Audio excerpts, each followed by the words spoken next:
All right, well, a couple new projects for me.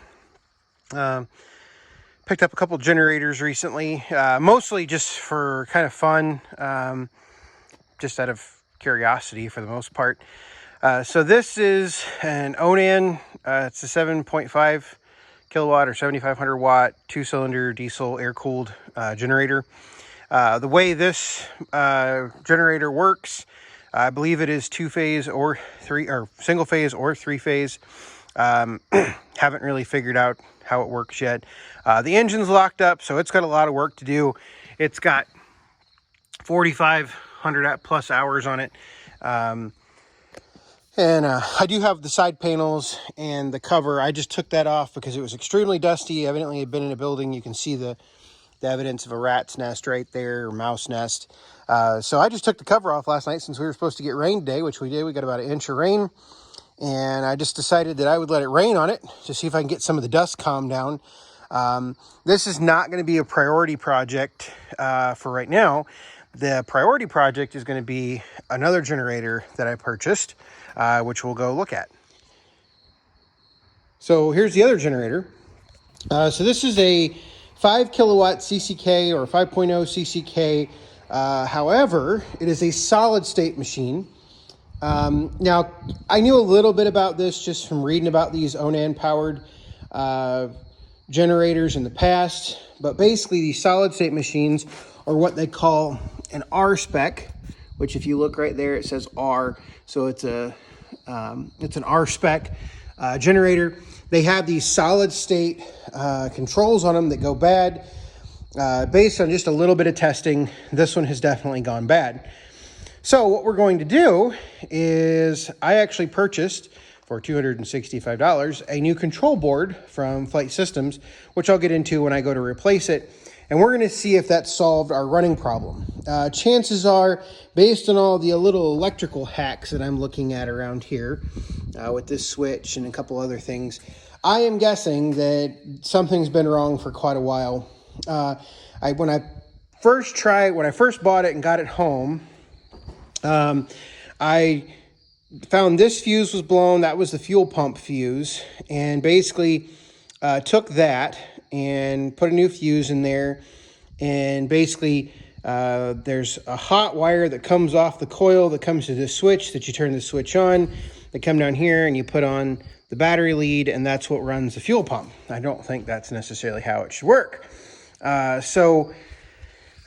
Basically, I traced a couple things in this solid state control, and I just don't think we were ever going to get it to the point where it would run without replacing the board or converting it, doing a relay conversion. The relay conversion is something that some people will do. However, it requires some extensive disassembly from what I could figure out, and a little bit more than I wanted to get into. So for $265, I bought a new board. There was a board available on eBay, but it was the old style. It was a new old stock, and evidently the Onan boards are the ones that caused the problems, and everybody said the Flight System boards are pretty good. So that's what we're going to do with this unit. But one of the cool things, at the same auction that I got the Onan generator at, I picked up this little gem. So this is a Jefferson power hacksaw. Doesn't have a motor on it, but basically, electric motor turns that shaft right there, and it turns that saw, and then that saw will come down and hit this shut-off switch, and that'll shut it off. So, kind of excited about that. We'll eventually get a motor on this. I've wanted one of these for quite a while. Just never been able to find one that I liked, and it was close enough, and somebody was willing to ship it. I tried to buy several on Facebook Marketplace, and nobody was ever willing to either work with me on shipping or pick up or anything like that. So, all right, so I've got the cover off. You can see how grungy and corroded this circuit board is. Check this fuse, and it's fine. I don't think that that's original, so I am actually going to take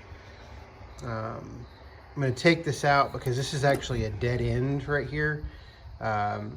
This is for like some type of control because it's just an end of a bunch of wires. So I'm guessing that's like a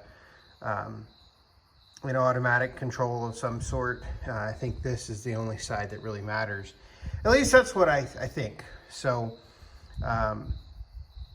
we're going to, I think what I'm going to do is take all of these wires off one at a time and hook them up to the new board. I'm not going to put, although this looks original because it's the same here. So I may actually go do some more digging around on this thing to make sure I get it hooked up right. But I don't think I would need this if this is here. And this doesn't look original. So, because it's got the yellow tape on it and none of the wires are painted green, whereas all these wires are painted green. So I think I'm just going to take this out and just take a picture of everything and go from there. So let me work on that. I'm going to take some pictures of all these wire connections and everything, and we'll see if we can at least get this thing to turn over with the new circuit board, and then I can work on gas supply, stuff like that. All right, so I got the new board in there. Basically I just followed around. I determined that reading the wiring diagram on this, I determined I did need this fuse in there. I got rid of the extra wires over there.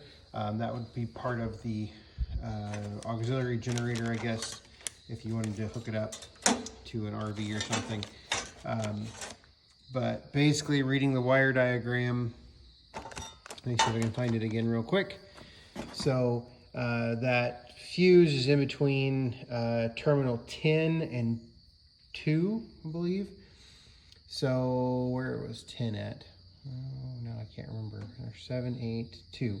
2 came up here, and there's 10, and so there's only a connection right there, and I would believe F3 would be fuse 3.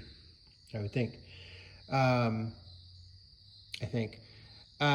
There's a fuse here, right here, and there's, I mean, I'm assuming if there's fuse 3, there's a fuse 2. The only problem is I can only find 2 fuses, so I gotta look around some more.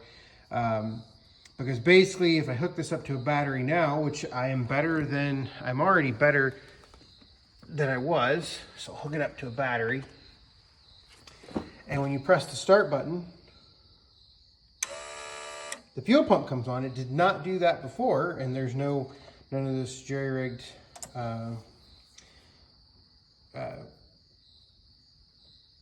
whatever these are, clamps, whatever. There's a name for them. But anyway, so I'm not really sure what's wrong now. I do know the engine turns over. That's good. It seems to have halfway decent compression.